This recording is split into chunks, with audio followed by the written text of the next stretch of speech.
Você está ouvindo o audiobook de O Céu e o Inferno de Allan Kardec. Agora, você vai ouvir o capítulo 6. Criminosos arrependidos. Da segunda parte. Verger. A 3 de janeiro de 1857, Mons.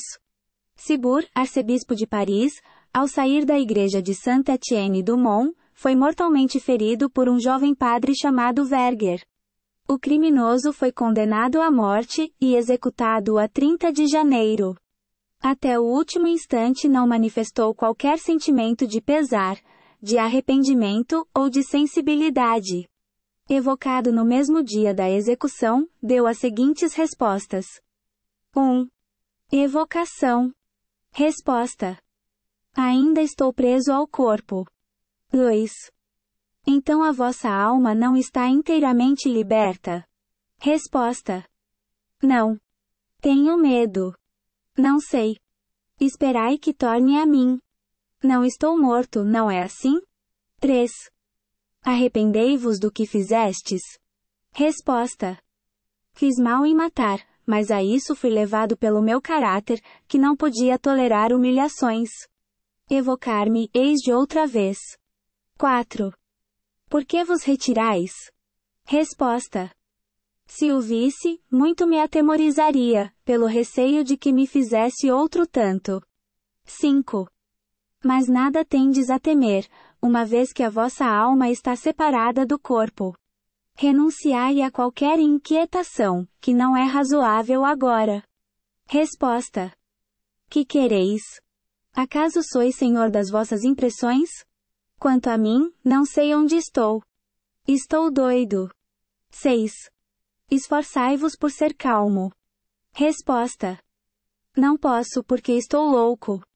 Esperai, que vou invocar toda a minha lucidez. 7. Se orasseis, talvez pudesseis concentrar os vossos pensamentos.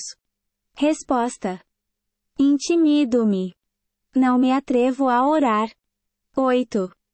Orai, que grande é a misericórdia de Deus. Oraremos convosco. Resposta. Sim. Eu sempre acreditei na infinita misericórdia de Deus. 9. Compreendeis melhor agora a vossa situação? Resposta. Ela é tão extraordinária, que ainda não posso apreendê-la. 10. Vedes a vossa vítima? Resposta. Parece-me ouvir uma voz semelhante à sua, dizendo-me: não mais te quero. Será talvez um efeito da imaginação. Ponto. Estou doido, vô-lo asseguro, pois que vejo meu corpo de um lado e a cabeça de outro.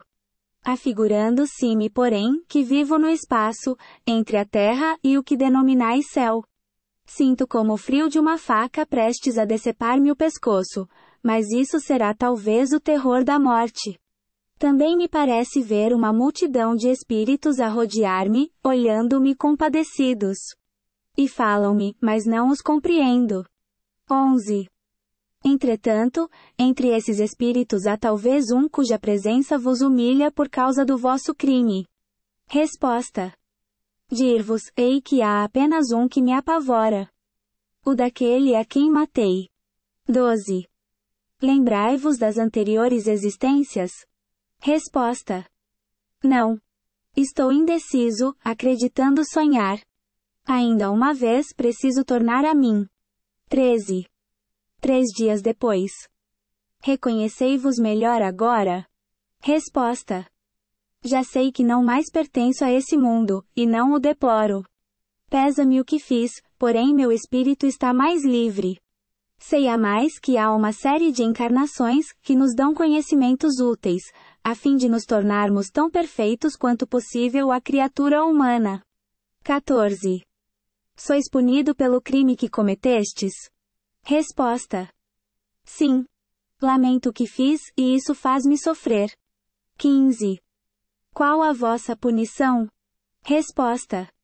Sou punido porque tenho consciência da minha falta, e para ela peço perdão a Deus. Sou punido porque reconheço a minha descrença nesse Deus, sabendo agora que não devemos abreviar os dias de vida de nossos irmãos. Sou punido pelo remorso de haver adiado o meu progresso, enveredando por caminho errado, sem ouvir o grito da própria consciência, que me dizia não ser pelo assassínio que alcançaria o meu desiderato. Deixei-me dominar pela inveja e pelo orgulho. Enganei-me e arrependo-me, pois o homem deve esforçar-se sempre por dominar as más paixões. O que aliás não fiz. 16. Qual a vossa sensação quando vos evocamos?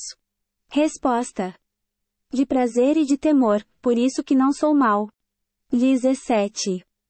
Em que consiste tal prazer e tal temor? Resposta: prazer de conversar com os homens e poder em parte reparar as minhas faltas, confessando-as. E temor que não posso definir. Um quê de vergonha por ter sido um assassino. 18. Desejais reencarnar na Terra? Resposta: até o peço e desejo achar-me constantemente exposto ao assassínio, provando-lhe o temor. Nota: Monsenhor Cibur evocado, disse que perdoava ao assassino, e orava para que ele se arrependesse. Disse mais que, posto estivesse presente a sua evocação, não se lhe tinha mostrado para lhe não aumentar os sofrimentos, porquanto o receio de o ver já era um sintoma de remorso, era já um castigo. Pergunta: o homem que mata sabe que, ao escolher nova existência, nela se tornará assassino? Resposta: não. Ele sabe que escolhendo uma vida de luta, tem probabilidades de matar um semelhante, ignorando porém se o fará, pois está quase sempre em luta consigo mesmo. Nota: a situação de Verger, ao morrer, é a de quase todos os que sucumbem violentamente. Não se verificando bruscamente a separação, eles ficam como aturdidos, sem saber se estão mortos ou vivos. A visão do arcebispo foi-lhe poupada por desnecessária ao seu remorso. Mas outros espíritos, em circunstâncias idênticas, são constantemente acossados pelo olhar das suas vítimas. A enormidade do delito, Verger acrescentara a agravante de se não ter arrependido ainda em vida, estando, pois, nas condições requeridas para a eterna condenação. Mas logo que deixou a terra, o arrependimento invadiu-lhe a alma, e repudiando o passado, deseja sinceramente repará-lo. A isso não o impele a demasia do sofrimento, visto como nem mesmo teve tempo para sofrer, mas o alarme dessa consciência desprezada durante a vida, e que ora se lhe faz ouvir. Por que não considerar valioso esse arrependimento? Por que admiti-lo dias antes corno salvante do inferno, e depois não?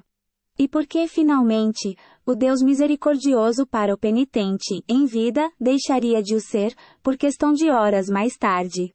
Fora para causar admiração, a rápida mudança, algumas vezes operada nas ideias de um criminoso, endurecido e impenitente até a morte, se o trespasse lhe não fosse também bastante, às vezes, para reconhecer toda a iniquidade da sua conduta.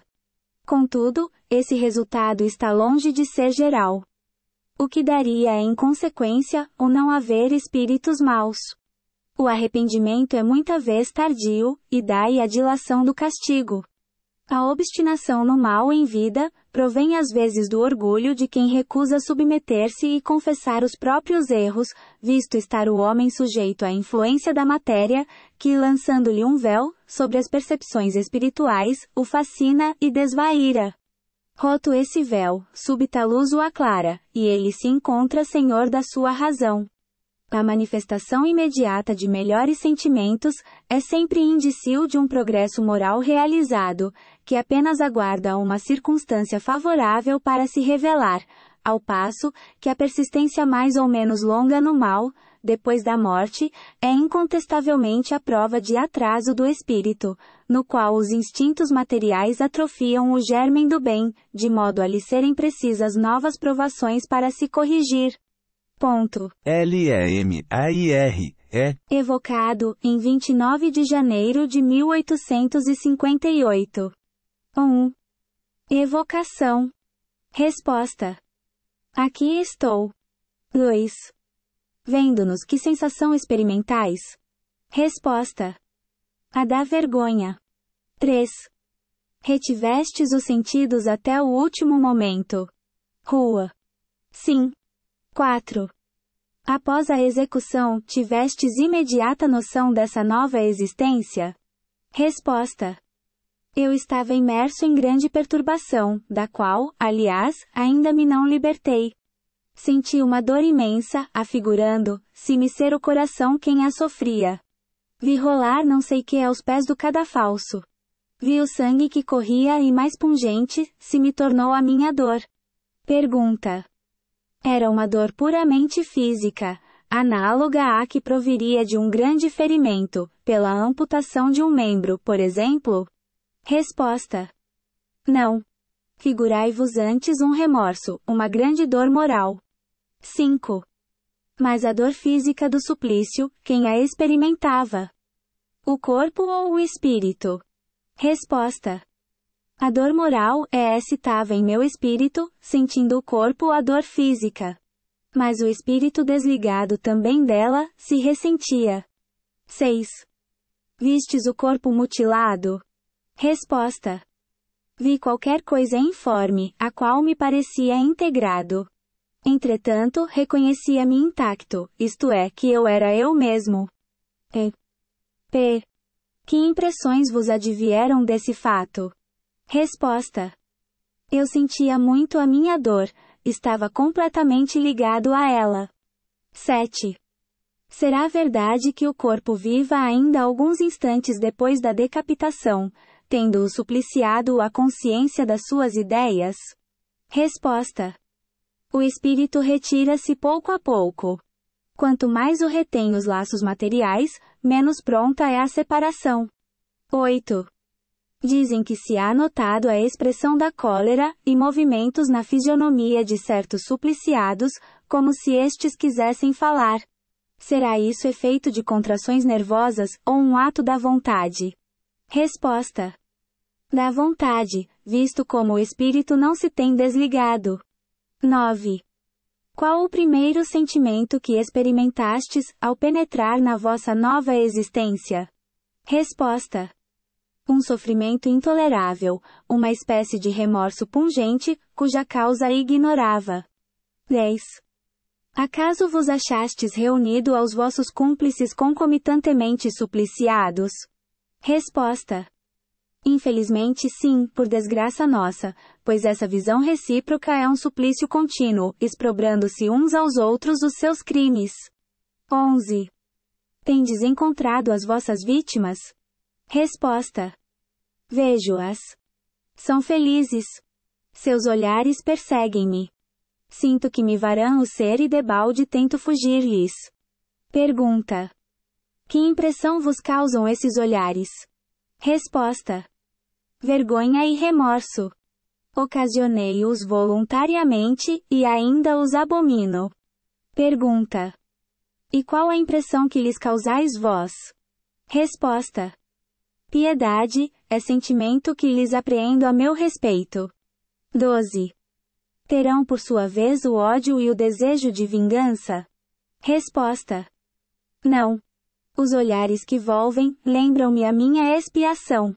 Vós não podeis avaliar o suplício horrível de tudo devermos, aqueles a quem odiamos. 13. Lamentais a perda da vida corporal? Resposta. Apenas lamento os meus crimes. Se o fato ainda dependesse de mim, não mais sucumbiria. 14. O pendor para o mal estava na vossa natureza, ou fostes ainda influenciado pelo meio em que vivestes? Resposta. Sendo eu um espírito inferior, a tendência para o mal estava na minha própria natureza. Quis elevar-me rapidamente, mas pedi mais do que comportavam as minhas forças. Acreditando-me forte, escolhi uma rude prova, e acabei por ceder às tentações do mal. 15. Se tivesseis recebido sãos princípios de educação, ter-vos, e acento agudo EIS desviado da senda criminosa. Resposta. Sim, mas eu havia escolhido a condição do nascimento. Pergunta. Acaso não vos poderíeis ter feito homem de bem? Resposta. Um homem fraco é incapaz, tanto para o bem como para o mal. Poderia talvez corrigir na vida o mal inerente à minha natureza, mas nunca me elevar à prática do bem. 16. Quando encarnado acreditáveis em Deus? Resposta: não. Pergunta: mas dizem que à última hora vos arrependeste. Resposta: porque acreditei num Deus vingativo, era natural que o temesse. Pergunta: e agora o vosso arrependimento é mais sincero? Resposta: pudera. Eu vejo o que fiz. Que pensais de Deus então? Resposta: sinto e não o compreendo. 17. Parece-vos justo o castigo que vos infligiram na terra? Resposta: sim. 18. Esperais obter o perdão dos vossos crimes? Rua: não sei. Pergunta: como pretendeis repará-los? Por novas provações, conquanto me pareça que uma eternidade existe entre elas e mim. 19. Onde vos achais agora? Resposta: estou no meu sofrimento. Pergunta: perguntamos qual o lugar em que vos encontrais? Resposta: perto da médium. 20. Uma vez que assim é, sob que forma vos veríamos, se tal nos fosse possível? Resposta: ver-me, e acento agudo é IS sob a minha forma corpórea. A cabeça separada do tronco. Pergunta: podereis aparecer-nos? Resposta: não. Deixai-me. 21. Poderíeis dizer-nos como vos evadistes da prisão de Montdidier? Resposta: nada mais sei. É tão grande o meu sofrimento, que apenas guardo a lembrança do crime. Deixai-me. 22. Poderíamos concorrer para vos aliviar desse sofrimento? Resposta: fazei votos para que sobrevenha a expiação.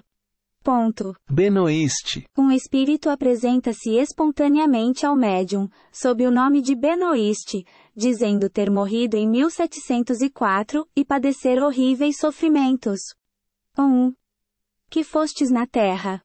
Resposta: frade sem fé. 2. Foi a descrença a vossa única falta?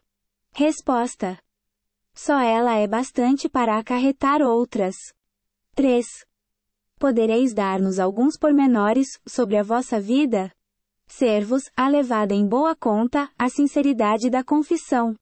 Resposta: pobre e indolente, ordenei-me para ter uma posição, sem pendor aliás para tal encargo. Inteligente, consegui essa posição. Influente, abusei do meu poderio. Vicioso, corrompi aqueles que tinha por missão salvar. Cruel, persegui os que me pareciam querer verberar os meus excessos. Os pacíficos foram por mim inquietados. As torturas da fome de muitas vítimas eram extintas a miúde pela violência. Agora, sofro todas as torturas do inferno, ateando-me às vítimas o fogo que me devora.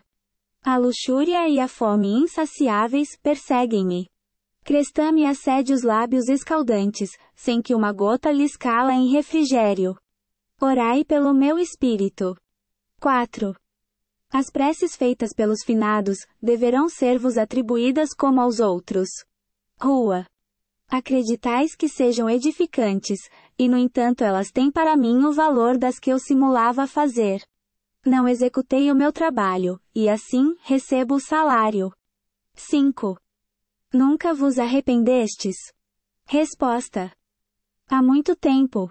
Mas ele só veio pelo sofrimento.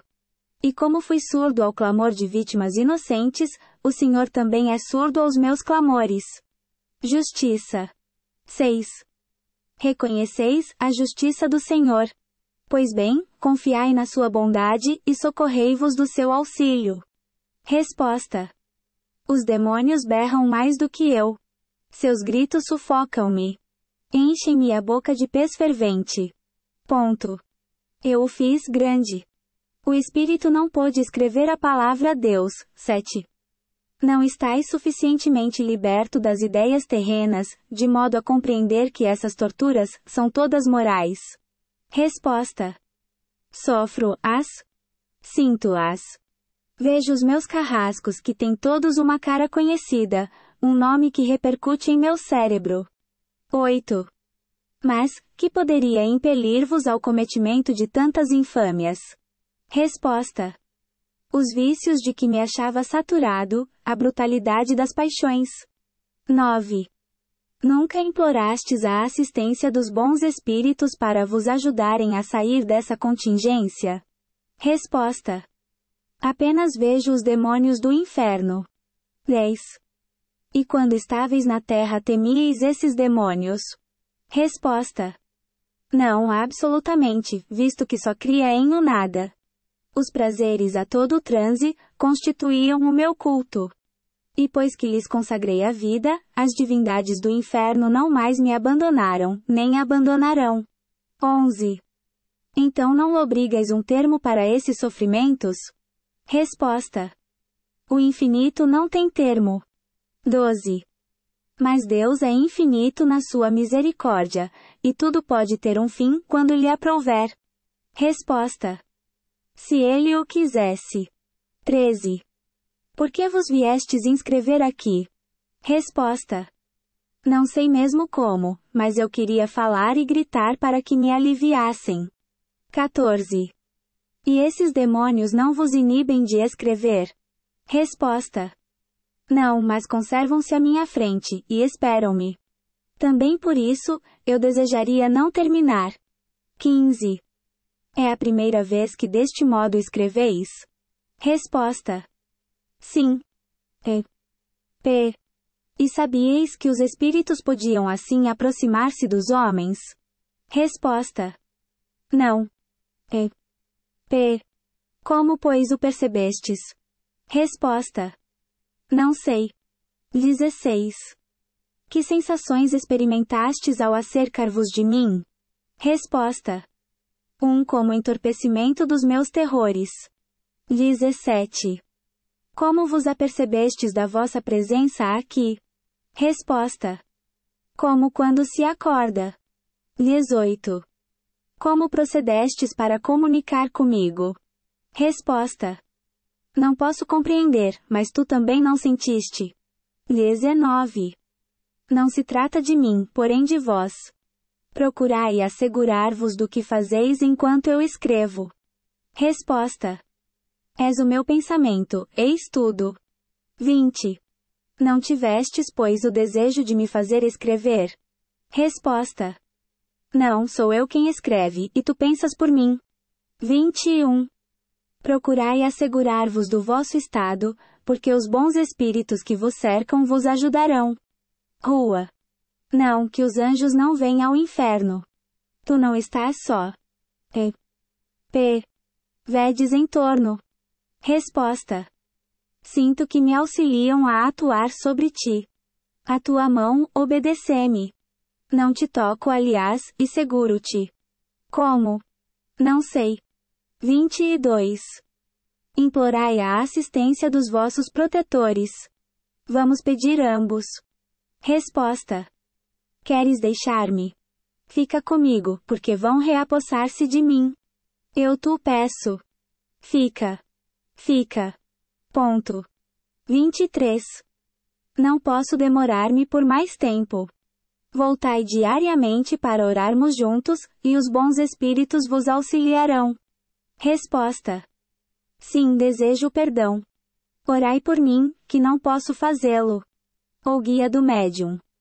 Coragem, meu filho, porque ser-lhe-á concedido o que pedes, posto longe esteja ainda o termo da expiação. As atrocidades por ele cometidas não têm número nem conta, e maior é a sua culpa, porque possuía inteligência, instrução e luzes para guiar-se. Tendo falido com conhecimento de causa, mais terríveis lhe são os sofrimentos, os quais, não obstante, se suavizarão com o auxílio e o exemplo da prece, de modo a que lhes veja o termo, confortado pela esperança. Deus o vê no caminho do arrependimento, e já lhe concedeu a graça de poder comunicar-se, a fim de ser encorajado e confortado. Pensa nele muitas vezes, pois nós te entregamos para fortalecer-se nas boas resoluções que lhe poderão advir dos teus conselhos. Ao seu arrependimento sucederá o desejo da reparação, e pedirá então, uma nova existência para praticar o bem, como compensação do mal que fez. Quando Deus estiver satisfeito a seu respeito, e o vir resoluto e firme, far-lhe a entrever as divinas luzes que o hão de conduzir à salvação, recebendo-o no seu seio qual pai ao filho pródigo. Tem fé, e nós te ajudaremos a completar o teu trabalho. Pauline. Nota: colocamos este espírito entre os criminosos, posto que não atingido pela justiça humana, porque o crime se contém nos atos, que não no castigo infligido pelos homens. O mesmo se dá com o que se segue. Ponto. O espírito de CASTELNAUDARY. Assim, foi a dita casa exorcismada em 1848, aliás, sem resultado. O proprietário, Sr. D., pretendendo habitá-la, faleceu repentinamente alguns anos depois. Seu filho, animado do mesmo desejo, ao penetrar-lhe um dos compartimentos, recebeu de mão desconhecida vigorosa bofetada, e como estivesse só, não teve a menor dúvida de uma origem oculta, razão esta que o levou a abandonar a casa definitivamente. No lugar corria uma versão, segundo a qual um grande crime fora cometido ali. O espírito que dera a bofetada foi evocado na Sociedade de Paris, em 1859, e manifestou-se por sinais de tal violência, que foram improfícuos todos os esforços para acalmá-lo. Interrogado S. Luiz a esse respeito respondeu: é um espírito da pior espécie, verdadeiro monstro. Fizemo-lo comparecer, mas a despeito de tudo quanto lhe dissemos, não foi possível obrigá-lo a escrever. Ele tem o seu livre-arbítrio, do qual o infeliz tem feito triste uso. Pergunta: este espírito é passível de melhora? Resposta: por que não? Pois não o são todos, este como os outros. E possível entretanto que haja nisso dificuldades, porém a permuta do bem pelo mal acabará por sensibilizá-lo. Orai em primeiro lugar, e se o evocardes daqui a um mês, vereis a transformação operada. Novamente evocado mais tarde, o espírito mostrou-se mais brando, e pouco a pouco, submisso e arrependido. Explicações posteriores, ministradas não só por ele como por outros espíritos, deram em resultado saber-se que em 1608, habitando aquela casa, assassinara um irmão por motivos de terrível ciúme, degolando-o durante o sono. Alguns anos decorridos, também assassinara a esposa. O seu falecimento ocorreu em 1659, na idade de 80 anos, sem que houvesse respondido por estes crimes, que pouca atenção despertaram naquela época de balbúrdias. Depois da morte, jamais cessara de praticar o mal, provocando vários acidentes ocorridos na tal casa. Um médium vidente que assistiu à primeira evocação, viu-o, no momento em que pretendiam forçá-lo a escrever, quando sacudiu violentamente o braço do médium. De medonha catadura, trajava uma camisa ensanguentada, tendo na mão um punhal. P. A. S. Luiz. Tende a bondade de nos descrever o gênero de suplício deste espírito. Resposta: é atroz, porque está condenado a habitar a casa em que cometeu o crime, sem poder fixar o pensamento noutra coisa que não no crime, tendo-o sempre ante os olhos, e acreditando na eternidade de tal tortura. Está como no momento do próprio crime, porque qualquer outra recordação lhe foi retirada, e interdita toda comunicação com qualquer outro espírito. Sobre a terra só pode permanecer naquela casa, e no espaço só lhe restam solidão e trevas. 2. Haveria um meio de o desalojar dessa casa. Qual seria esse meio? Resposta: quando se quer desembaraçar obsessões de semelhantes espíritos, o meio é fácil. Orar por eles.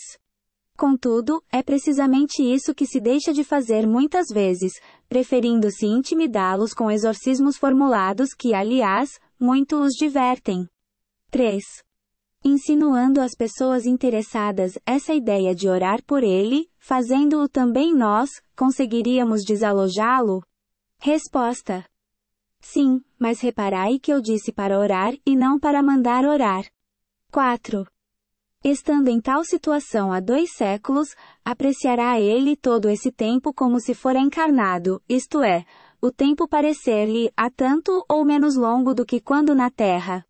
Resposta: mais longo. O sono não existe para ele. 5. Disseram-nos que o tempo não existe para os espíritos, e que 1 século para eles não passa de um instante na eternidade. Dar-se-á efetivamente esse fato para com todos os espíritos? Rua. Não, de certo, porquanto isso só se dá com os espíritos que têm atingido elevadíssimo grau de adiantamento. Para os inferiores, porém, o tempo é frequentemente moroso, sobretudo quando sofrem. 6. De onde vinha esse espírito antes da sua encarnação? Resposta: tivera uma existência entre tribos das mais ferozes e selvagens, e precedentemente, em planeta inferior à Terra. 7. Severamente punido agora por esse crime, sê-lo-ia igualmente pelos que porventura tivesse cometido, como é de supor, quando vivendo entre selvagens. Resposta: sim, porém não tanto, visto como, em ser mais ignorante, menos alcançava a extensão do delito. 8. O estado em que se vê esse espírito, é o dos seres vulgarmente designados por danados. Resposta: absolutamente não, pois há condições ainda mais horrorosas. Os sofrimentos estão longe de ser os mesmos para todos, variando conforme seja o culpado mais ou menos acessível ao arrependimento. Para este aquela casa é o seu inferno, outros trazem esse inferno em si mesmos, pelas paixões que os atormentam sem que possam saciá-las. 9. Apesar da sua inferioridade, este espírito é sensível aos efeitos da prece, o que também temos verificado com espíritos igualmente perversos e da mais grosseira natureza. Entretanto, espíritos aqui esclarecidos, de mais desenvolvida inteligência, demonstram completa ausência de bons sentimentos, motejando de tudo que há de mais sagrado. A nada se comovendo, e até não dando tréguas ao seu cinismo. Resposta: a prece só aproveita ao espírito que se arrepende. Para aqueles que, arrebatados de orgulho, se revoltam contra Deus, e persistem no erro, exagerando o mesmo tal como procedem os infelizes. Para esses a prece nada adianta, nem adiantará senão quando tênue vislumbre de arrependimento, começar a germinar-lhes na consciência. A ineficácia da prece, também é para eles um castigo. Enfim, ela só alivia os não totalmente endurecidos. 10. Vendo-se um espírito insensível à ação da prece, será motivo para que se deixe de orar por ele? Resposta: não, porquanto, cedo ou tarde, a prece poderá triunfar do seu endurecimento, sugerindo-lhe benéficos pensamentos. O mesmo sucede com certos doentes, nos quais a ação medicamentosa só se torna sensível depois de muito tempo, e vice-versa. Compenetrando-nos bem de que todos os espíritos são suscetíveis de progresso, e que nenhum é fatal e eternamente condenado, fácil nos será compreender a eficácia da prece em quaisquer circunstâncias. Por mais ineficaz que ela possa parecer-nos à primeira vista, o certo é que contém germens em si mesma, bastante benéficos, para bem predisporem o espírito quando o não afetem imediatamente. Erro seria, pois, desanimarmos por não colher dela imediato resultado. 11. Ao reencarnar-se este espírito, qual será a sua categoria? Resposta: depende dele, e do arrependimento que então tiver. Muitos colóquios com este espírito, deram em resultado notável transformação do seu moral. Eis aqui algumas das suas respostas. 12. Ao Espírito, por que não pudestes escrever da primeira vez que vos evocamos? Resposta. Porque não queria. P. Mas por quê? Resposta. Ignorância e embrutecimento. 13. Agora podeis deixar quando vos apraz, a casa de Castelnaudari. Resposta. Permitem-mo, porque aproveito os vossos conselhos. P. Sentis algum alívio? Resposta. Começo a ter esperança. 14. Se possível nos fora houvermo-vos, qual a vossa aparência? Resposta.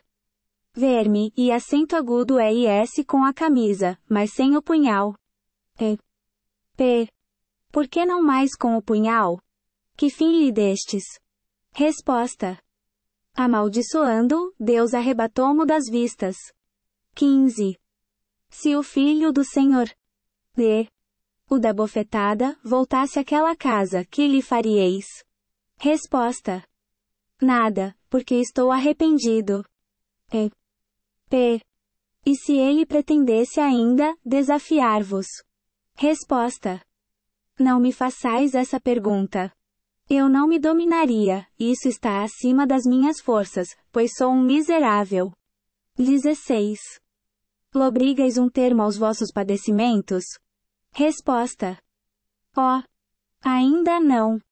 É já muito saber, graças à vossa intercessão, que esses padecimentos não serão eternos.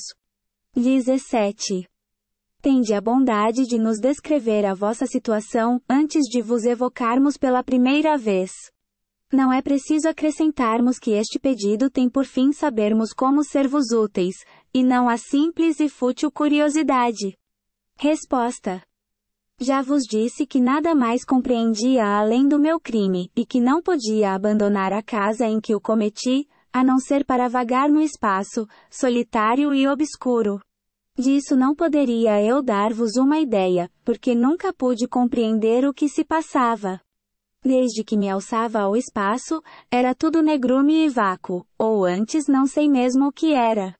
Hoje o meu remorso é muito maior, e no entanto não sou constrangido a permanecer naquela casa fatal, sendo-me permitido vagar sobre a terra, e orientar-me pela observação de quanto aí vejo, compreendendo melhor assim, a enormidade dos meus crimes, e se menos sofro por um lado, por outro, aumentam as torturas do remorso. Mas, ainda bem que tenho esperança. 18. A terdes de reencarnar, que existência preferirias? Resposta. Sobre isso não tenho meditado suficientemente. 19.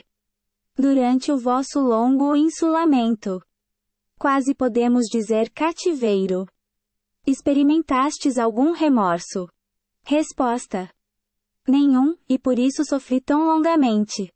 Somente quando senti, foi que ele provocou, sem que disso me apercebesse, as circunstâncias determinantes da vossa evocação ao meu espírito, para início da libertação.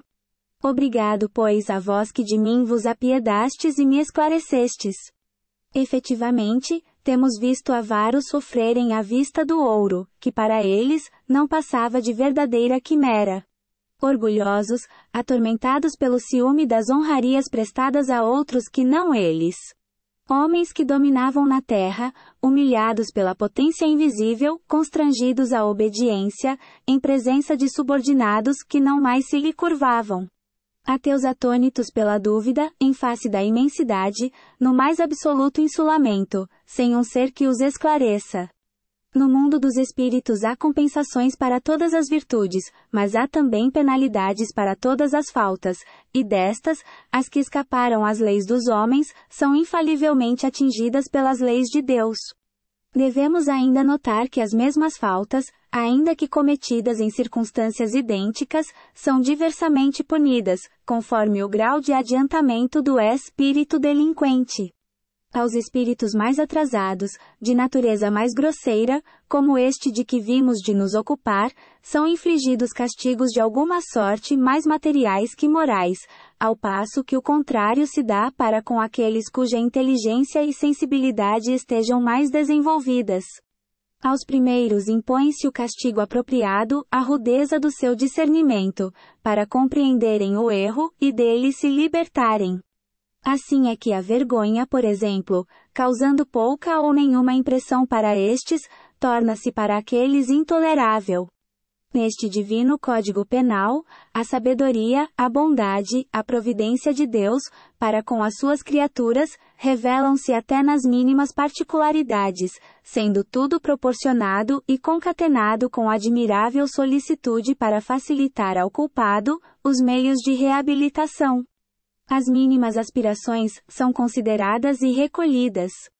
Pelos dogmas das penas eternas, ao contrário, são no inferno confundidos os grandes e pequenos criminosos, os culpados de momento e os reincidentes contumazes, os endurecidos e os arrependidos. Além disso, nenhuma tábua de salvação se lhes oferece. A falta momentânea pode acarretar uma condenação eterna, e o que mais é, qualquer benefício que porventura hajam feito de nada lhes valerá. De que lado, pois, a verdadeira justiça, a verdadeira bondade? Esta evocação, nada tem de casual. E como deveria aproveitar a esse infeliz, visto que ele já começava a compreender a enormidade do seu crime, eis que os espíritos que velavam, julgaram oportuno esse socorro eficaz, e entraram a facilitar-lhe as circunstâncias propícias. É este um fato que temos visto reproduzir-se frequentemente. Perguntar-se, que seria deste espírito, se não fosse evocado, o que será de todos os sofredores que o não podem ser, bem como daqueles em que se não pensa. Poderíamos redarguir que os meios de que Deus dispõe para salvar as criaturas são inumeráveis, sendo a evocação um dentre esses meios, porém, não único, certamente. Deus não deixa ninguém olvidado. Além de que, sobre os espíritos suscetíveis de arrependimento, as preces coletivas devem exercer alguma influência. A sorte dos espíritos sofredores não poderia ser por Deus subordinada à boa vontade e aos conhecimentos humanos. Desde que os homens puderam estabelecer relações regulares com o mundo invisível, uma das primeiras consequências do Espiritismo foi o ensino dos serviços que por meio dessas relações podem prestar aos seus irmãos desencarnados. Deus patenteia por esse modo a solidariedade existente entre todos os seres do universo, ao mesmo tempo que dá a lei da natureza por base ao princípio da fraternidade. Deus demonstra-nos a afeição verdadeira, útil e séria das evocações, até então desviadas do seu fim providencial pela ignorância e pela superstição. Aos sofredores jamais faltaram socorros em qualquer época, e se as evocações lhes proporcionam uma nova via de salvação, aproveitam ainda mais, talvez, aos encarnados, por lhes proporcionar novos meios de fazer o benefício, instruindo-se ao mesmo tempo sobre as condições da vida futura. Ponto. Jacques Latour. Em reunião íntima de 7 a 8 pessoas, havida em Bruxelas, a 13 de setembro de 1864, e a qual assistíamos, foi pedido a um médium que tomasse do lápis, sem que aliás houvessemos feito qualquer evocação especial. Possuído de extraordinária agitação, ei-lo a traçar caracteres muito grossos, e depois, rasgando o papel, exclama: "Arrependo-me! Arrependo-me!" Latour. Surpreendidos com a inesperada comunicação, de modo algum provocada, visto como ninguém pensara nesse infeliz, cuja morte até então era ignorada por uma parte dos assistentes, dirigimos ao espírito palavras de conforto e comiseração, fazendo-lhe em seguida esta pergunta: "Que motivo vos levou a manifestar-vos aqui, de preferência a outro lugar, quando não vos evocamos?" Responde o médium de viva voz: "Vi que almas compassivas, teríeis piedade de mim, ao passo que outros ou me evocavam mais por curiosidade que por caridade, ou de mim se afastavam horrorizados." Depois começou por uma cena indescritível que não durou mais de meia hora. O médium, juntando os gestos e a expressão da fisionomia à palavra, deixava patente a identificação do espírito com a sua pessoa.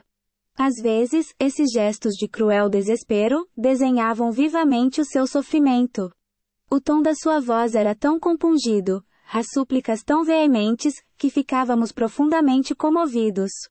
Alguns estavam mesmo aterrorizados com a superexcitação do médium, mas nós sabíamos que a manifestação de um ente arrependido, que implora piedade, nenhum perigo poderia oferecer.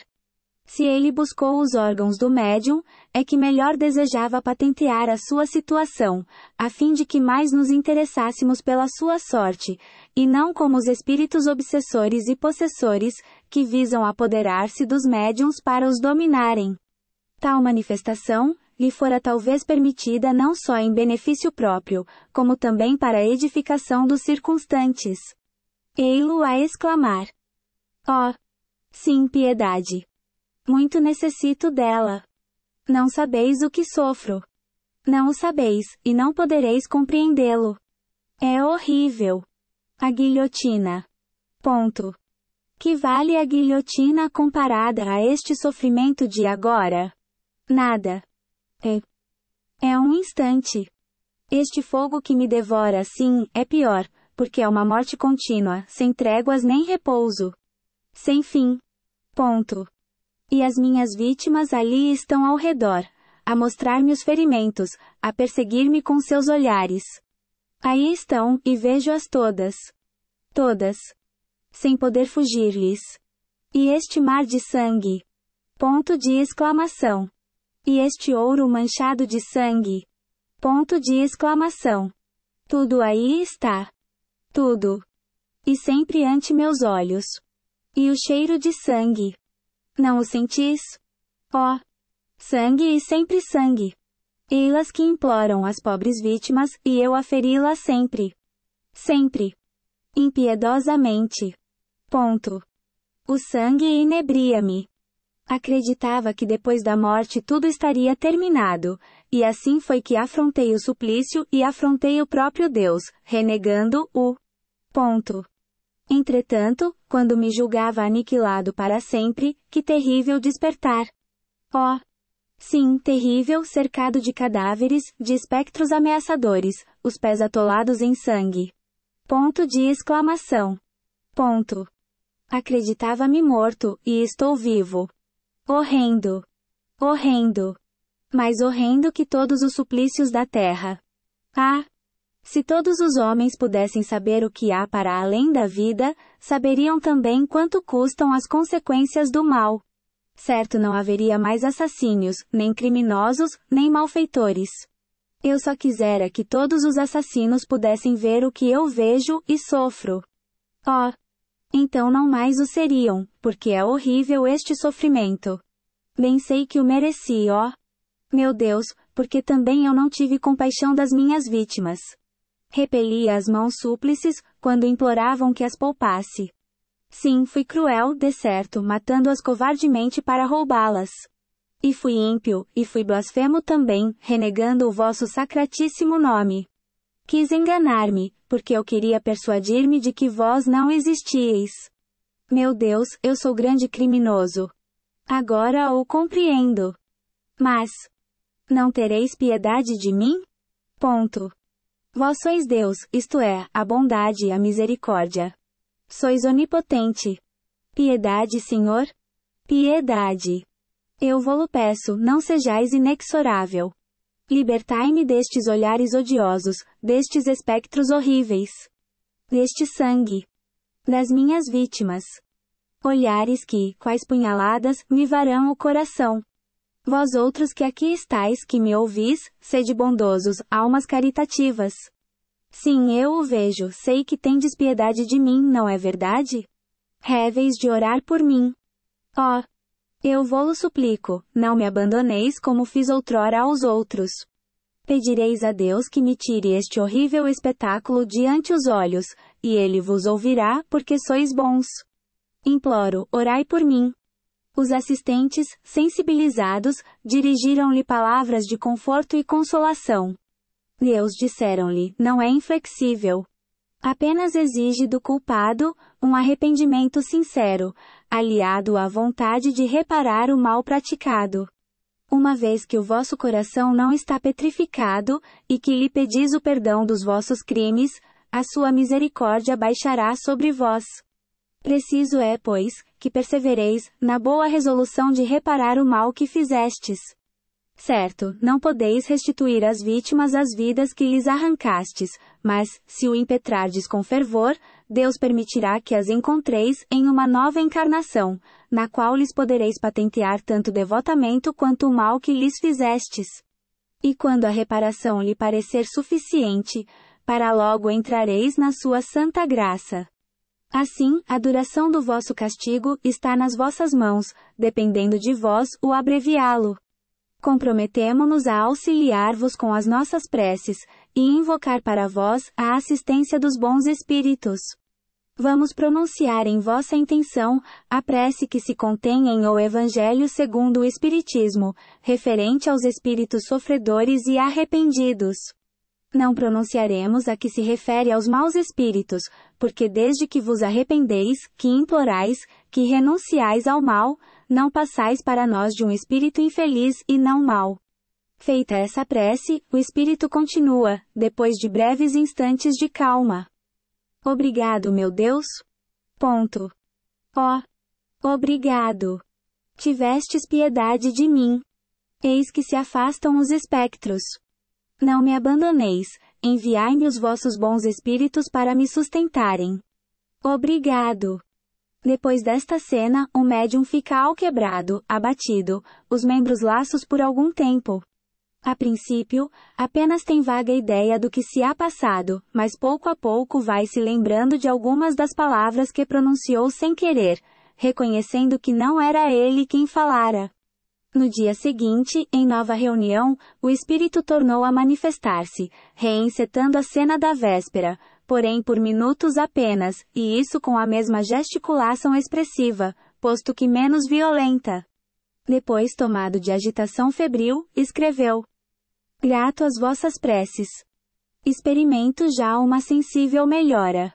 Foi tal o fervor com que orei, que Deus me concedeu um momentâneo alívio. Não obstante, terei de ver ainda as minhas vítimas. Ei-las. Ei-las. Vedes este sangue? Ponto.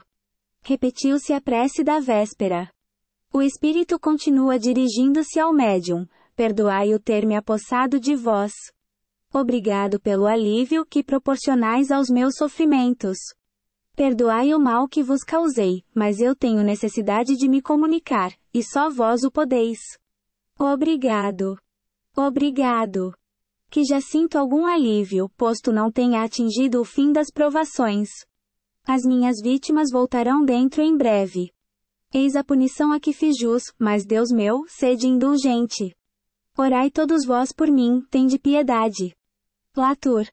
Um membro da Sociedade Espírita de Paris, que tinha orado por este infeliz, evocando-o, obteve intervaladamente as seguintes comunicações. E fui evocado quase imediatamente depois da minha morte, porém não pude manifestar-me logo, de modo que muitos espíritos levianos tomaram-me o nome e a vez. Aproveitei a estada em Bruxelas do presidente da Sociedade de Paris, e comuniquei-me, com a aquiescência de espíritos superiores. Voltarei a manifestar-me na sociedade, a fim de fazer revelações que serão um começo de reparação às minhas faltas, podendo também servir de ensinamento a todos os criminosos que me lerem e meditarem na exposição dos meus sofrimentos. É somente sobre o espírito dos homens fracos ou das crianças que a narrativa de penas infernais pode produzir efeitos terroristas. Ora, um grande malfeitor não é um espírito pusilânime, e o temor de um polícia é para ele mais real que a descrição dos tormentos do inferno. Eis porque todos os que me lerem ficarão comovidos com as minhas palavras e com os meus padecimentos, que não são ficções. Não há um só padre que possa dizer que viu o que tenho visto, porque tenho assistido às torturas dos danados. Mas, quando eu vier dizer: eis o que se passou após a minha morte, a morte do corpo. Eis a minha enorme decepção ao reconhecer-me vivo, ao contrário do que supunha e tinha tomado pelo termo dos suplícios, quando era o começo de outras torturas, aliás indescritíveis. As pacifem. Então, mais de um ser estará à borda do precipício em que ia despenhar-se, e cada um dos desgraçados, desviados por mim da senda criminosa, concorrerá para o resgate das minhas faltas. Foi-me permitido libertar-me do olhar das minhas vítimas transformadas em carrascos, a fim de comunicar convosco. Ao deixar-vos, entretanto, tornarei a vê-las, e só esta ideia me causa tal sofrimento que eu não poderia descrevê-lo. Sou feliz quando me evocam, porque assim deixo o meu inferno por alguns instantes. Orai sempre ao Senhor por mim, pedi-lhe que me liberte do olhar das minhas vítimas. Sim, oremos juntos. A prece faz tanto bem. Estou mais aliviado. Não sinto tão pesado o fardo que me acabrunha. Vejo um resquício de esperança luzindo-me aos olhos, e contrito, exclamo: bendita a mão do Senhor, e seja feita a sua vontade. E o médium.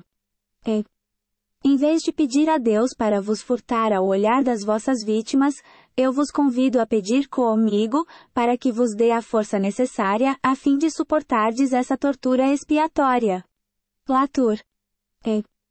Eu preferiria livrar-me de tais olhares. Se soubesseis o quanto sofro. O homem mais insensível comover-se-ia vendo impressos na minha fisionomia, como que a fogo, os sofrimentos de minha alma. Farei, entretanto, o que me aconselhais, pois compreendo ser esse um meio de expiar um pouco mais rapidamente as minhas faltas. É qual dolorosa operação, que viesse curar um corpo gravemente adoentado. Ah! Pudessem ver-me os culpados da terra, e ficariam apavorados das consequências de seus crimes, desses crimes que, ignorados dos homens, são, no entanto, vistos pelos espíritos. Como a ignorância é fatal para tantas pessoas.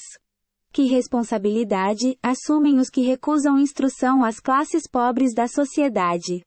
Acreditam que com polícia e soldados se previnem crimes. Que grande erro! E terríveis são os meus sofrimentos, porém, depois que por mim orais, sinto-me confortado por bons espíritos, os quais me dizem tenha esperança.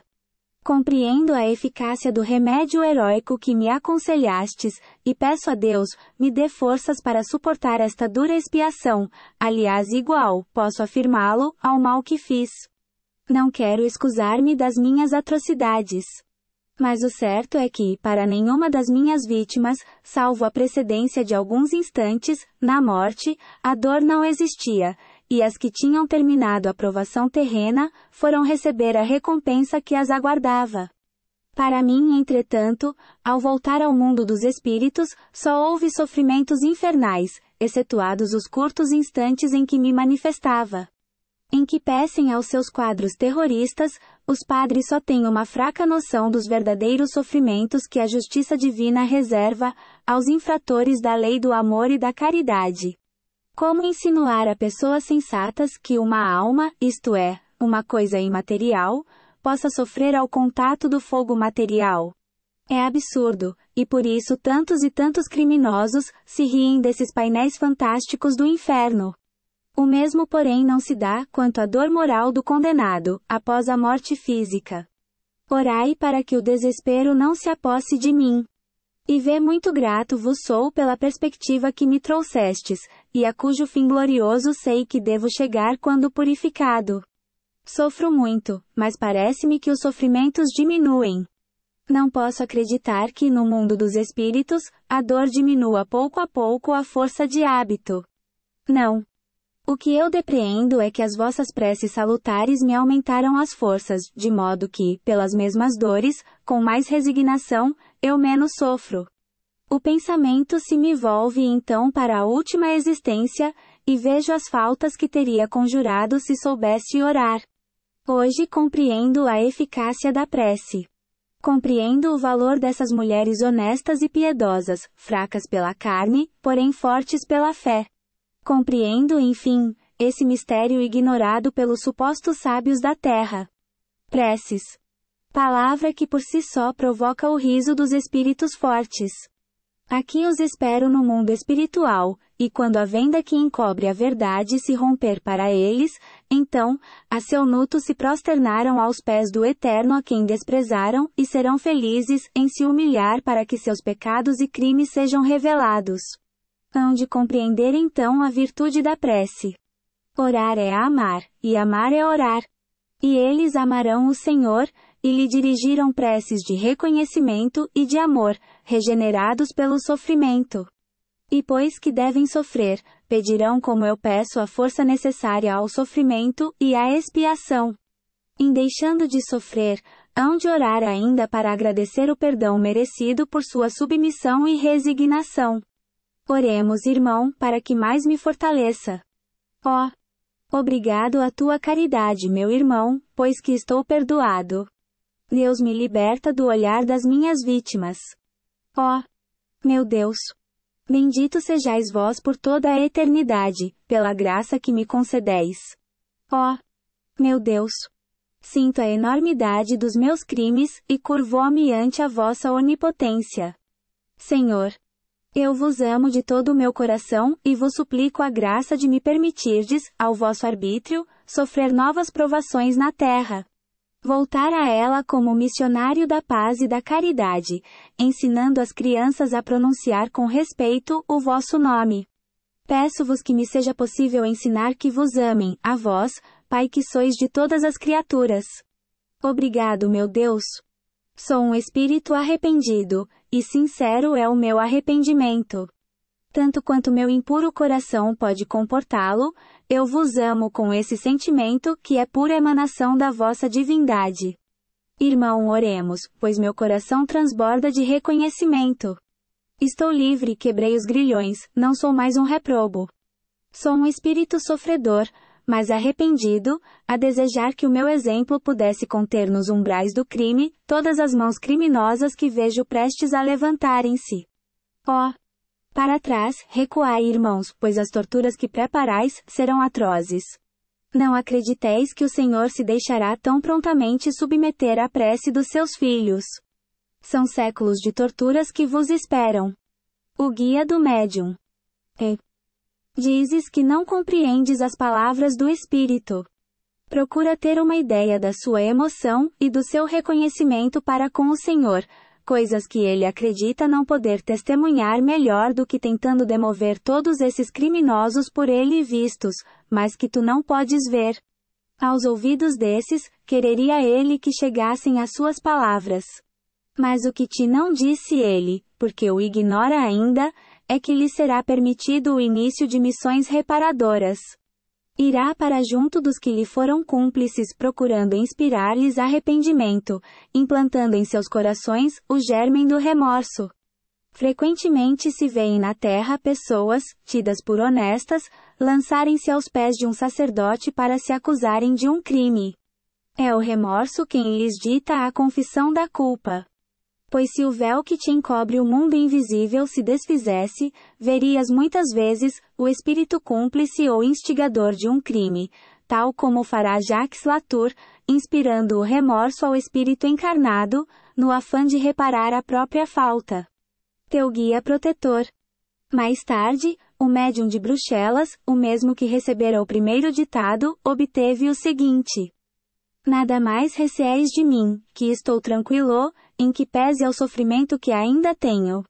Vendo o meu arrependimento, Deus teve compaixão de mim. Agora sofro por causa desse arrependimento, que me demonstra a enormidade dos meus crimes. Bem aconselhado na vida, eu não teria jamais praticado todo esse mal, mas, sem repressão, obedece cegamente aos meus instintos. Se todos os homens pensassem mais em Deus, ou antes, se nele acreditassem, tais faltas não seriam cometidas. Falha é, porém, a justiça dos homens. Uma falta muita vez passageira, leva o homem ao cárcere, que não deixa de ser um foco de perversão. Daí sai ele completamente corrompido pelos maus exemplos e conselhos. Dado, porém, que a sua índole seja boa e forte para se não corromper, ainda assim, de lá saído, ele vai encontrar fechadas todas as portas, retraídas todas as mãos, indiferentes todos os corações. Que lhe resta, pois? O desprezo, a miséria, o abandono e o desespero, se é que o assistem boas resoluções de se corrigir. Então a miséria o leva aos extremos, e assim é que também ele se toma de desprezo por seu semelhante, assim é que o odeia e perde a noção do bem e do mal, por isso que repelido se encontra, a despeito das suas boas intenções. Para angariar o necessário, rouba, mata às vezes, e depois o executam. Meu Deus, ao ser presa novamente das minhas alucinações, sinto que a vossa mão se estende por sobre mim. Sinto que a vossa bondade me envolve e protege. Obrigado, meu Deus. Na próxima existência, empregarei toda a minha inteligência no socorro aos desgraçados que sucumbiram, a fim de os preservar da queda. Obrigado a vós que não desdenhais de comunicar comigo. Nada receeis, pois bem o vedes, eu não sou mau. Quando pensardes em mim, não vos figureis o meu retrato pelo que de mim vistes, mas o de uma alma angustiada, que agradece a vossa indulgência. Adeus. Evocai-me ainda, e orai a Deus por mim. Latour. Estudo sobre o espírito de Jacques Latour, não se pode desconhecer a profundeza e a alta significação de algumas das frases encerradas nessa comunicação. Além disso, ela oferece um dos aspectos do mundo dos espíritos em castigo, pairando ainda assim sobre ele a misericórdia divina. A alegoria mitológica das Eumênides não é tão ridícula como parece, e os demônios carrascos oficiais do mundo invisível, que a substituem perante as modernas crenças, são menos racionais com seus cornos e forcados, do que estas vítimas que servem elas próprias ao castigo do culpado. Admitindo-se a identidade deste espírito, talvez se estranhe tão pronta mudança do seu moral. É o caso da ponderação já feita, de que pode um espírito brutalmente mau ter em si melhores predicados do que o dominado pelo orgulho ou pela hipocrisia. Esta reversão a sentimentos mais benéficos indica uma natureza mais selvagem que perversa, a qual apenas faltava boa direção. Comparando esta linguagem com a de outro espírito, adiante consignada sob a epígrafe Castigo pela luz, é fácil concluir qual dos dois seja mais adiantado moralmente, apesar da disparidade de instrução e hierarquia social, obedecendo um ao natural instinto de ferocidade, a uma espécie de superexcitação, ao passo que o outro empresta à perpetração dos seus crimes a calma e sangue frio inerentes às lentas e obstinadas combinações, afrontando ainda depois de morto o castigo por orgulho. Este sofre e não o confessa, ao passo que aquele prontamente se submete. Também por aí podemos prever qual deles sofrerá por mais tempo. Diz o espírito de Latour. Eu sofro por causa desse arrependimento, que me demonstra a extensão dos meus crimes. Aí está um pensamento profundo. O espírito só compreende a gravidade dos seus malefícios, depois que se arrepende. O arrependimento acarreta o pesar, o remorso, o sentimento doloroso, que é a transição do mal para o bem, da doença moral para a saúde moral. É para se furtarem a isso que os espíritos perversos se revoltam contra a voz da consciência, quais doentes a repelirem o remédio que os há de curar. E assim procuram iludir-se, aturdir-se e persistir no mal. Latour chegou a esse período no qual se extingue o endurecimento, acabando por ceder. Entra-lhe o remorso pelo coração, o arrependimento o assedia, e compreendendo o mal que fez, vê a sua degradação e sofre dela. Eis porque ele diz: sofro por causa desse arrependimento. Na precedente encarnação, ele devia ter sido pior que na última, visto que, se tivesse arrependido como agora, melhor lhe teria sido a vida subsequente. As resoluções por ele ora tomadas, influirão sobre a sua vida terrestre no futuro. E a encarnação que teve, nem por ser criminosa deixou de assinalar-lhe um estádio de progresso. E é muito provável que antes de a iniciar ele fosse na erraticidade um desses muitos espíritos rebeldes, obstinados no mal. A muitas pessoas ocorre perguntar qual seja o proveito dessa anterioridade de existência, desde que dela nos não lembramos, e nem temos ideia do que fomos, nem do que fizemos. Esta questão está assaz liquidada pela razão de que tal lembrança seria inútil, visto como de todo apagado o mal cometido, sem que dele nos reste um traço no coração, também com ele não nos devemos preocupar. Quanto aos vícios de que porventura não estejamos inteiramente despojados, nós os conhecemos pelas nossas tendências atuais, e para elas é que devemos voltar todas as atenções. Basta saber o que somos, sem que seja necessário saber o que fomos. Se considerarmos as dificuldades que há na existência para a reabilitação do espírito, por maior que seja o seu arrependimento, as reprovações de que se torna objeto, devemos louvar a Deus por ter cerrado esse véu sobre o passado. Condenado a tempo ou absolvido que fosse, os antecedentes de Latour falo-iam um enjeitado da sociedade. Quem o acolheria com intimidade, apesar do seu arrependimento? Entretanto, as intenções que ora patenteia, como espírito, nos dão a esperança de que venha a ser na próxima encarnação, um homem honesto e estimado. Suponhamos que soubessem que esse homem honesto fora Latour, e a reprovação continuaria a persegui-lo.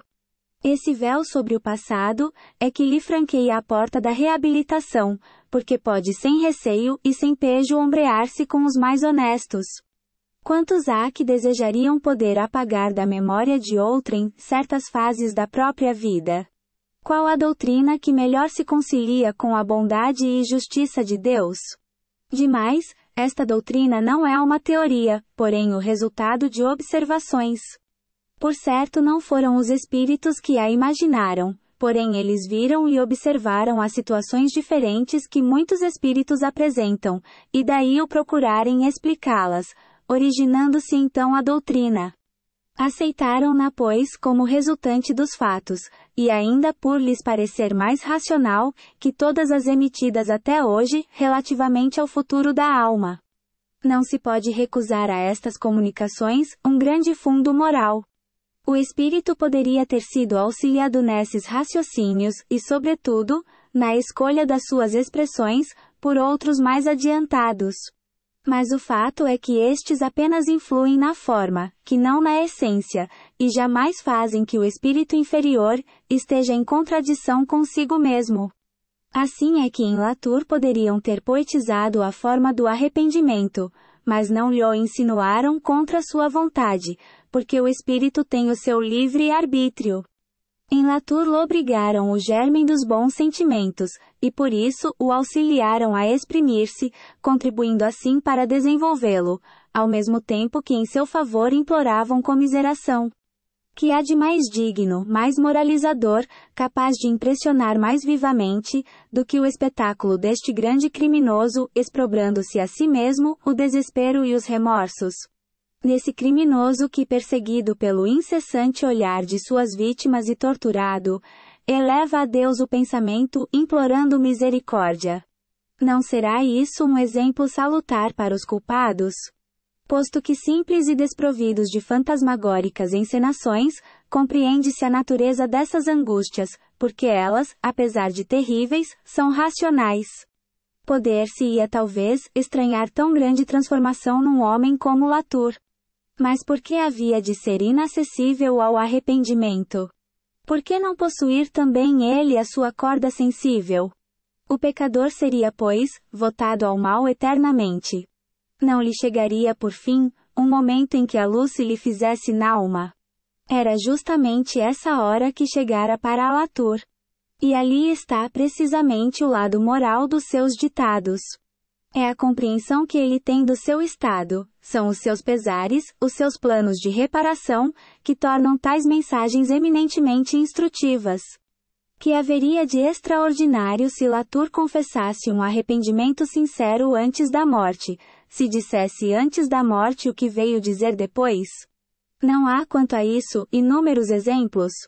Uma regeneração antes da morte passaria, aos olhos do maior número dos seus iguais, por fraqueza. Mas essa voz de além-túmulo, é seguramente a revelação daquilo mesmo que os aguarda. Ele está em absoluto com a verdade, quando afirma ser o seu exemplo mais eficaz que a perspectiva das chamas do inferno, e até do cadafalso.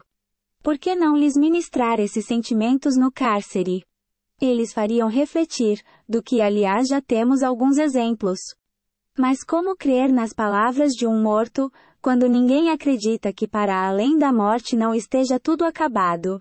Entretanto, dia virá em que se reconheça esta verdade. Os mortos podem vir instruir os vivos.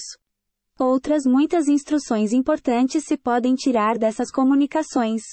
Assim, a confirmação deste princípio de eterna justiça, pelo qual ao culpado não basta o arrependimento apenas, sendo este o primeiro passo para a reabilitação que atrai a divina misericórdia. O arrependimento é o prelúdio do perdão, o alívio dos sofrimentos, mas porque Deus não absolve incondicionalmente, faz-se mister a expiação, e principalmente a reparação. Assim o entende Latour, e para tanto se predispõe. Se compararmos este criminoso àquele de Castelnaudary, veremos ainda uma diferença nos castigos. Naquele o arrependimento foi tardio, e consequentemente, mais longa a pena. Além disso, essa pena era quase material, ao passo que para Latour foi antes moral, porque, como acima dissemos, havia grande diferença intelectual entre eles. Ao outro, impunha-se coisa que pudesse ferir-lhe os sentidos obliterados. Mas é preciso notar que as penas morais não serão menos pungentes para todo aquele que esteja em condições de compreendê-las. Podemos inferi-lo dos clamores do próprio Latour, que não são de cólera, mas antes a expressão dos remorsos, de perto seguidos de arrependimento e desejo de reparação, visando o progresso. LAPUMMERAY. Em uma das sessões da Sociedade de Paris, durante a qual se discutira a perturbação que geralmente acompanha a morte, um espírito, ao qual ninguém fizera alusão, e muito menos se pretendera evocar, manifestou-se espontaneamente pela seguinte comunicação, que, conquanto não assinada, se reconheceu como sendo de um grande criminoso recentemente atingido pela justiça humana. Que dizeis da perturbação? Para que essas palavras ocas? Sois sonhadores e utopistas. Ignorais, redondamente o assunto do qual vos ocupais. Não, senhores, a perturbação não existe, a não ser nos vossos cérebros. Estou bem morto, tão morto quanto possível, e vejo claro em mim, ao derredor de mim por toda parte. A vida é uma comédia lúgubre. Insensatos os que se retiram da cena, antes que o pano caia. A morte é terror, aspiração ou castigo, conforme a fraqueza ou a força dos que a temem, afrontam ou imploram. Mas é também para todos, amarga irrisão. A luz ofusca-me e penetra, qual flecha aguda, a sutileza do meu ser. Castigaram-me com as trevas do cárcere, e acreditavam castigar-me ainda com as trevas do túmulo, se não com as sonhadas pelas superstições católicas. Pois bem, sois vós que padeceis da obscuridade, enquanto que eu, degradado social, me coloco em plano superior. Eu quero ser o que sou. Forte pelo pensamento, desdenhando os conselhos que zumbem aos meus ouvidos. Vejo claro. Um crime. É uma palavra. O crime existe em toda parte. Quando executado pelas massas, glorificam-no, e individualizado, consideram-no infâmia. Absurdo. Não quero que me deplorem. Nada peço. Lutarei por mim mesmo só, contra esta luz odiosa. Aquele que ontem era um homem.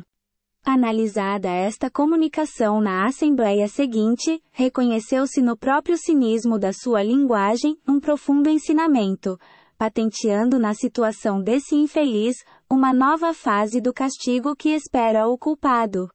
Efetivamente, enquanto alguns são imersos em trevas ou num absoluto insulamento, outros sofrem por longos anos as angústias da extrema hora, ou acreditam-se ainda encarnados. Para estes, a luz brilha, gozando o espírito e plenamente, das suas faculdades, sabendo-se morto e não se lastimando, antes repelindo qualquer assistência, e afrontando ainda as leis divinas e humanas. Quererá isto dizer que escapassem à punição? De modo algum. É que a justiça de Deus completa-se sob todas as formas, e o que a uns causa alegria, é para outros um tormento. A luz faz o suplício desse espírito, e é ele próprio que o confessa, em que pese ao seu orgulho, quando diz que lutará por si mesmo, só, contra essa luz odiosa. E ainda nesta frase. A luz ofusca-me e penetra, qual flecha aguda, a sutileza do meu ser. Essas palavras. Sutileza do meu ser, são características, dando a entender que sabe que o seu corpo é fluídico e penetrável à luz, a qual não pode escapar, luz que o penetra qual aguda flecha. Este espírito aqui, está colocado entre os endurecidos, em razão do muito tempo que levou, antes que manifestasse arrependimento. O que é também um exemplo a mais, para provar que o progresso moral, nem sempre acompanha o progresso intelectual.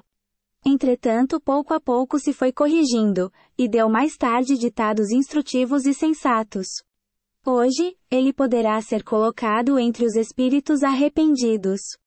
Convidados a emitirem a sua apreciação a respeito, os nossos guias espirituais ditaram as 3 seguintes comunicações, aliás dignas da mais séria atenção. Angeli, nulidade sobre a terra. Com este nome, um espírito se apresentou espontaneamente ao médium. 1. Arrependei-vos das vossas faltas? Resposta. Não. P. Então por que me procurais? Resposta. Para experimentar. P. Acaso não sois feliz? Resposta. Não. P. Sofreis? Resposta. Não. P. Que vos falta, pois? Resposta. A paz. Nota. Certos espíritos só consideram sofrimento o que lhes lembra as suas dores físicas, convindo não obstante, ser intolerável o seu estado moral. 2. Como pode faltar-vos a paz na vida espiritual? Resposta. Uma mágoa do passado. Pergunta. A mágoa do passado é remorso. Estareis, pois, arrependida? Resposta. Não. Temor do futuro é o que experimento. P. Que temeis? Resposta. O desconhecido. 3. Estais disposta a dizer-me o que fizestes na última encarnação? Isso talvez me facilite a orientar-vos. Resposta. Nada. 4. Qual a vossa posição social? Resposta. Mediana. P. Fostes casada? Resposta. Sim. Fui esposa e mãe. P. E cumpriste zelosa os deveres decorrentes desse duplo encargo? Resposta. Não. Meu marido entediava-me, bem como meus filhos. 5. E de que modo preenchestes a existência? Resposta. Divertindo-me em solteira, e enfadando-me como mulher. P. Quais eram as vossas ocupações? Resposta. Nenhuma. P. E quem cuidava da vossa casa? Resposta. A criada. 6. Não será cabível atribuir a essa inércia a causa dos vossos pesares e temores? Resposta. Talvez tenhas razão. Mas não basta concordar. P. Quereis reparar a inutilidade dessa existência, e auxiliar os espíritos sofredores que nos cercam. Resposta. Como? P. Ajudando-os a aperfeiçoarem-se pelos vossos conselhos, e pelas vossas preces. Resposta. Eu não sei orar. P. Falo-emos juntos, e aprendereis. Sim. Resposta. Não. P. Mas por quê? Resposta. Cansa. Instruções do Guia do Médium. Damos-te instrução, facultando-te o conhecimento prático dos diversos estados de sofrimento, bem como da situação dos espíritos condenados à expiação das próprias faltas. Angeli era uma dessas criaturas sem iniciativa, cuja existência é tão inútil a si como ao próximo. Amando apenas o prazer, incapaz de procurar no estudo, no cumprimento dos deveres domésticos e sociais, as únicas satisfações do coração, que fazem o encanto da vida, porque são de todas as épocas, ela não pôde empregar a juventude senão em distrações frívolas. E quando deveres mais sérios se lhe impuseram, já o mundo se lhe havia feito um vácuo, porque vazio também estava o seu coração. Sem faltas graves, mas também sem méritos, ela fez a infelicidade do marido, comprometendo pela sua incúria e desleixo o futuro dos próprios filhos. Deturpou-lhes o coração e os sentimentos, já por seu exemplo, já pelo abandono em que os deixou, entregues a famulos, que ela nem sequer se dava ao trabalho de escolher. A sua existência foi improfícua e por isso mesmo culposa, visto que o mal é oriundo da negligência do bem. Ficai bem certos de que não basta abster-vos de faltas. É preciso praticar as virtudes que lhes são opostas. Estudai os ensinamentos do Senhor. Meditai-os e compenetrai-vos de que eles, se vos fazem estacar na senda do mal, também vos impõem voltar atrás, a fim de tomardes o caminho oposto que conduz ao bem. O mal é a antítese do bem. Logo, quem quiser evitar o primeiro deve seguir o segundo, sem o qual a vida se torna nula, mortas as suas obras, e Deus, nosso Pai, não é o Deus dos mortos, mas dos vivos. Pergunta: ser-me-á permitido saber qual teria sido a penúltima existência de Angeli?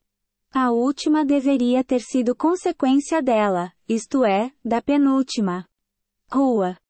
Ela viveu na indolência beatífica, na inutilidade da vida monástica. Preguiçosa e egoísta por gosto, quis experimentar a vida doméstica, mas seu espírito pouco progrediu. Sempre repeliu a voz íntima que lhe apontava o perigo, e como a propensão era suave, preferiu abandonar-se a ela, a fazer um esforço para assustá-la em começo. Hoje ainda compreende o perigo dessa neutralidade, mas não se sente com forças para tentar o mínimo esforço. Orai por ela, procurai despertá-la e fazer que seus olhos se abram à luz. É um dever, e dever algum se despreza. O homem foi criado para a atividade. A atividade do espírito é da sua própria essência. E a do corpo, uma necessidade. Cumpri, portanto, as prescrições da existência, como espírito votado à paz eterna. A serviço do espírito, o corpo mais não é que máquina submetida à inteligência. Trabalhai, cultivai, portanto, a inteligência, para que dê salutar impulso ao instrumento que deve auxiliá-la no cumprimento de sua missão. Não lhe concedais tréguas nem repouso, tendo em mente que essa paz a que aspirais, não vos será concedida senão pelo trabalho. Assim, quanto mais protelardes este, tanto mais durará para vós a ansiedade de espera. Trabalhai, trabalhai incessantemente. Cumpri todos os deveres sem exceção, isto com zelo, com coragem, com perseverança. A fé vos alentará. Todo aquele que desempenha conscientemente o papel mais ingrato e vil da vossa sociedade, é 100 vezes mais elevado aos olhos do Onipotente, do que aquele que, impondo esse papel aos outros, despreza o seu. Tudo é degrau que dá acesso ao céu. Não quebreis a lápide sob os pés, e contai com o concurso de amigos que vos estendem a mão, sustentáculos que são dos que vão raurir suas forças na crença do Senhor. Monô. Ponto. Um espírito aborrecido. Este espírito apresenta-se espontaneamente ao médium, reclamando preces. 1. Que vos leva a pedir preces? Resposta: estou farto de vagar sem objetivo. P. Estais há muito em tal situação? Resposta: faz 180 anos mais ou menos. P. Que fizestes na terra? Resposta: nada de bom. 2. Qual a vossa posição entre os espíritos? Resposta: estou entre os entediados. P. Mas isso não forma categoria. Resposta: entre nós tudo forma categoria. Cada sensação encontra suas semelhantes, ou suas simpatias que se reúnem. 3. Por que permanecestes tanto tempo estacionário, sem que fosseis condenado a sofrer? Resposta: é que eu estava votado ao tédio, que entre nós é um sofrimento. Tudo o que não é alegria, é dor. P. Fostes, pois, forçado à erraticidade contra a vontade? Resposta: são coisas sutilíssimas para a vossa inteligência material. P. Procurando explicar-me essas coisas, talvez comeceis a beneficiar-vos a vós mesmos. Resposta: faltando-me termos de comparação, não poderei fazê-lo. Uma vida sem proveito, extinguindo-se, lega ao espírito que a encarnou, o mesmo que ao papel pode legar o fogo quando o consome. Fagulhas que lembram as cinzas ainda compactas a sua proveniência, a causa do seu nascimento, ou, se o quiseres, da destruição do papel. Essas fagulhas são a lembrança dos laços terrestres que vinculam o espírito, até que este disperse as cinzas do seu corpo. Então e só então tem ele, eterizada essência, o conhecimento de si mesmo, desejando o progresso. 4.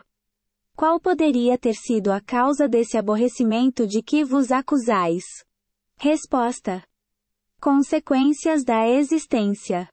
O tédio é filho da inação. Por não ter eu sabido utilizar o longo tempo de encarnação, as consequências vieram refletir-se neste mundo. 5. Os espíritos que, como vós, foram tomados de tédio, não podem libertar-se de tal contingência, desde que o desejem? Resposta: não, nem sempre, porque o tédio lhes paralisa a vontade. Sofrem as consequências da vida que levaram, e como foram inúteis, desprovidos de iniciativa, assim também não encontram entre si concurso algum. Entregues a si mesmos, nesse estado permanecem, até que o cansaço, decorrente de tal neutralidade, os agite em sentido contrário, momento no qual a sua menor vontade vai encontrar apoio e bons conselhos, e secundar-lhes o esforço e a perseverança. 6.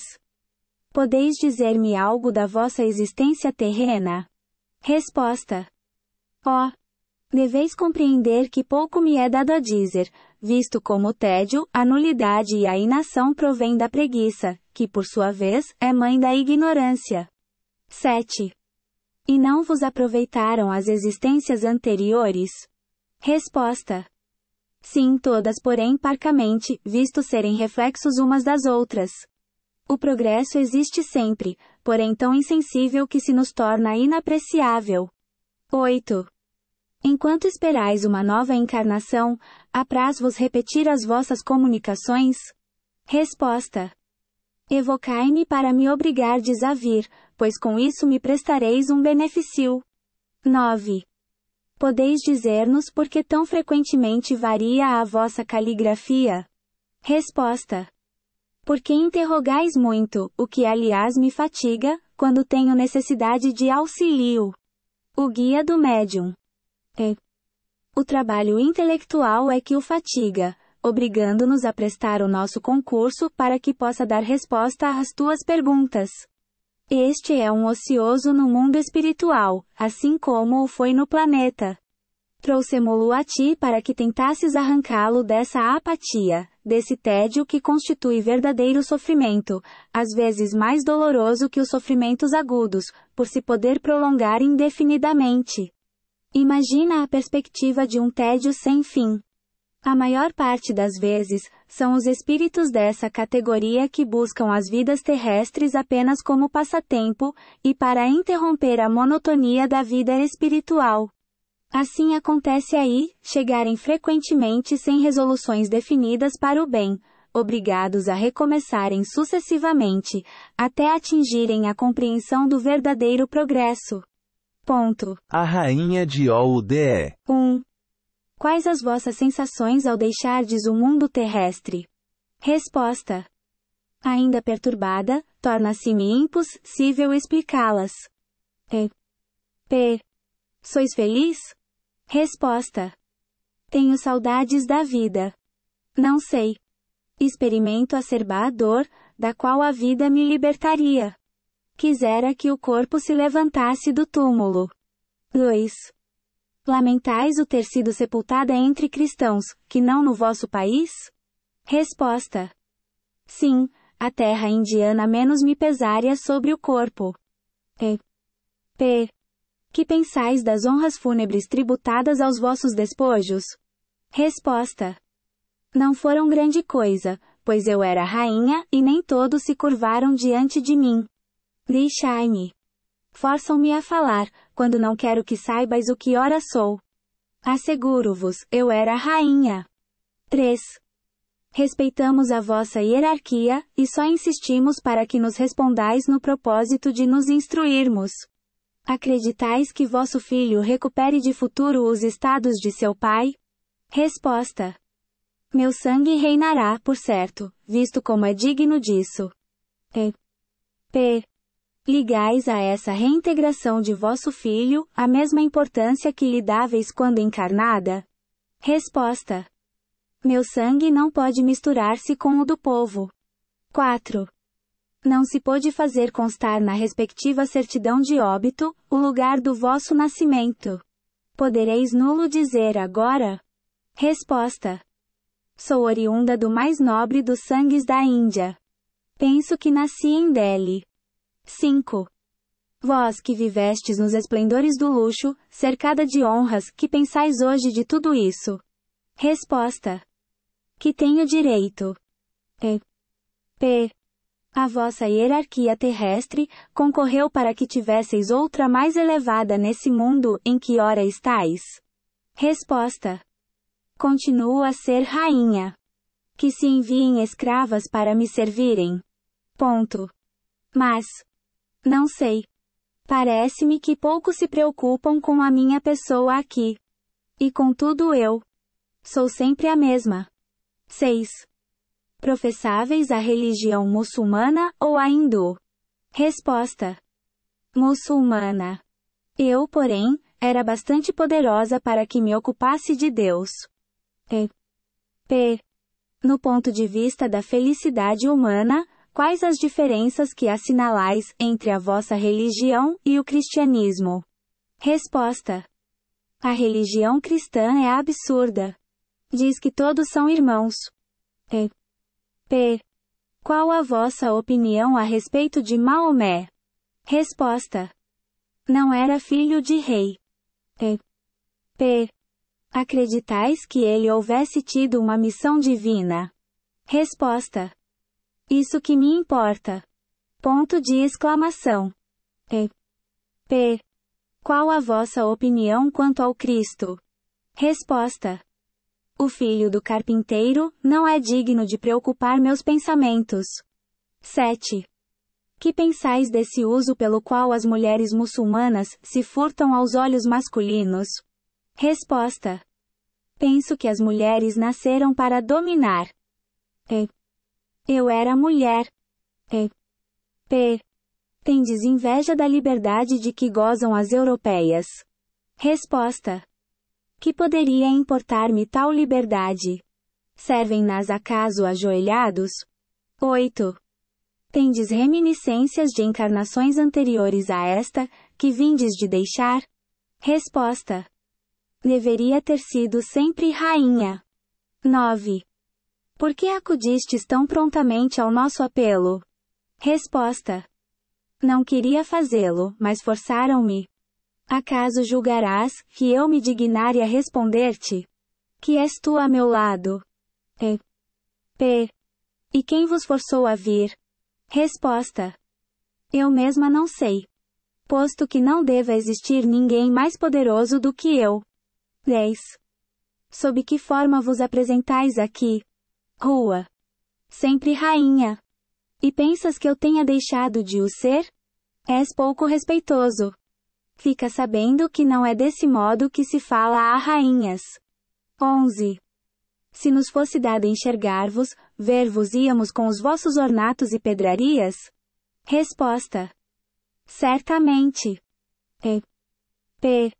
E como se explica o fato de, despojado de tudo isso, conservar o vosso espírito tais aparatos, sobretudo os ornamentos? Resposta. É que eles me não deixaram. Sou tão bela quanto era, e não compreendo o juízo que de mim fazeis. É verdade que nunca me vistes. 12. Qual a impressão que vos causa, em vos achardes entre nós? Resposta. Se eu pudesse evitá-la. Tratam-me com tão pouca cortesia. São Luís deixai-a, a pobre perturbada. Tende compaixão da sua cegueira, e Oxalá vos sirva de exemplo.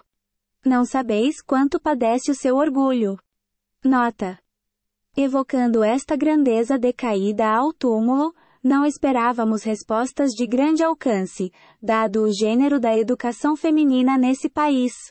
Julgávamos, porém, encontrar nesse espírito, não diremos filosofia, mas pelo menos uma noção mais aproximada da realidade, e ideias mais sensatas, relativamente a vaidades e grandezas terrenas. Longe disso, vimos que o espírito conservava todos os preconceitos terrestres, na plenitude da sua força. Que o orgulho nada perdeu das suas ilusões. Que lutava contra a própria fraqueza, e finalmente, que muito devia sofrer pela sua impotência. Ponto. Xumene. Sob este nome, um espírito se apresenta espontaneamente ao médium, habituado a este gênero de manifestações, pois sua missão parece ser a de assistir os espíritos inferiores, que o seu guia espiritual lhe conduz, no duplo propósito da sua própria instrução e do progresso deles. Pergunta. Quem sois? Este nome é de homem ou de mulher? Resposta. De homem e tão infeliz quanto possível. Sofro todos os tormentos do inferno. Pergunta. Mas se o inferno não existe, como podeis sofrer-lhe as torturas? Resposta. Pergunta inútil. P. Compreendo, mas outros precisam de explicações. Resposta. Isso pouco me incomoda. Pergunta. O egoísmo não será uma das causas do vosso sofrimento? Resposta. Pode ser. Pergunta. Se quiserdes ser aliviado, começai repudiando as más tendências. Resposta. Não te incomodes com o que não é da tua conta. Principia orando por mim, como praticas com os outros, e depois veremos. Pergunta. A não me auxiliardes com o vosso arrependimento, a prece pouco valor poderá ter. Resposta. Mas falando, em vez de orares, menos ainda me adiantarás. Pergunta. Então desejais adiantar-vos? Resposta. Talvez. Não sei. Vejamos o essencial, isto é, se a prece alivia os sofrimentos. Pergunta. Unamos então os nossos pensamentos com a firme vontade de obter o vosso alívio. Resposta. Vá lá. Pergunta. Depois da prece estais satisfeito? Resposta. Não como fora para desejar. Pergunta. Mas o remédio, aplicado pela primeira vez, não pode curar imediatamente um mal antigo. Resposta. É possível. Pergunta. Quereis voltar? Resposta. Se me chamares. O guia da médium. Filha, terás muito trabalho com este espírito endurecido, mas o maior mérito não advém de salvar os não perdidos. Coragem, perseverança, e triunfarás afinal. Não há culpados que se não possam regenerar por meio da persuasão e do exemplo, visto como os espíritos, por mais perversos, acabam por corrigir-se com o tempo. O fato de muitas vezes ser impossível regenerá-los prontamente, não importa na inutilidade de tais esforços. Mesmo a contragosto, as ideias sugeridas a tais espíritos fazem-nos refletir. São como sementes que, cedo ou tarde, tivessem de frutificar. Não se arrebenta a pedra com a primeira marretada. Isto que te digo pode aplicar-se também aos encarnados, e tu deves compreender a razão porque o espiritismo não faz imediatamente homens perfeitos, mesmo entre os adeptos mais crentes. A crença é o primeiro passo. Vindo em seguida a fé e a transformação a seu turno. Mas além disso, força é que muitos venham revigorar-se no mundo espiritual. Entre os espíritos endurecidos, não há só perversos e maus. Grande é o número dos que, sem fazer o mal, estacionam por orgulho, indiferença ou apatia. Estes nem por isso são menos infelizes, pois tanto mais os aflige a inércia, quanto mais se veem privados das mundanas compensações. Intolerável, por certo, se lhes torna a perspectiva do infinito, porém eles não têm nem a força nem a vontade para romper com essa situação. Referimo-nos a esses indivíduos que levam uma existência ociosa, inútil a si como ao próximo, acabando muita vez no suicídio, sem motivos sérios, por aborrecimento da vida. Em regra, tais espíritos são menos passíveis de imediata regeneração do que os positivamente maus, visto como estes ao menos dispõem de energia, e uma vez doutrinados, voltam-se ao bem com o mesmo ardor que lhes inspirava o mal. Aos outros, muitas encarnações se fazem precisas para que progridam, e isto pouco a pouco, domados pelo tédio, procurando para se distraírem qualquer ocupação que mais tarde venha a transformar-se em necessidade. Ponto.